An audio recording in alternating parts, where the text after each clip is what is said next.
Assalamualaikum warahmatullahi wabarakatuh.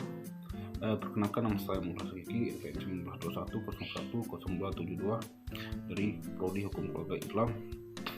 Di sini saya akan jelaskan catatan kritis terhadap pelaksanaan bantuan hukum di Indonesia untuk memenuhi tugas dari bantuan hukum dan advokasi. Bantuan hukum adalah jasa hukum yang diberikan oleh pemberi bantuan hukum secara cuma-cuma kepada penerima bantuan hukum. Penerima bantuan hukum adalah orang atau masyarakat yang miskin. Pemberi bantuan hukum di mana sudah diatur dalam Undang-Undang Nomor 16 Tahun 2011 dalam pasal 1 ayat 3 yang berbunyi bahwa pemberi bantuan hukum adalah lembaga bantuan hukum atau organisasi kemasyarakatan yang memberikan layanan bantuan hukum berdasarkan undang-undang ini.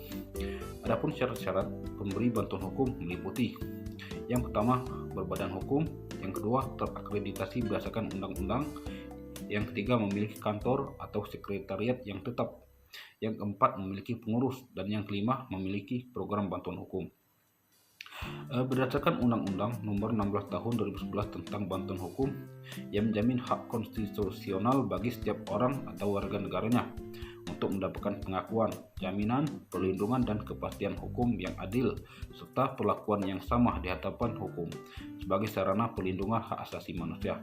Namun dalam praktiknya, menegakkan persamaan ini di muka hukum sulit tercapai, terutama jika yang tersandung kasus hukum adalah golongan masyarakat yang tidak mampu atau miskin yang pada umumnya tidak mengetahui hukum.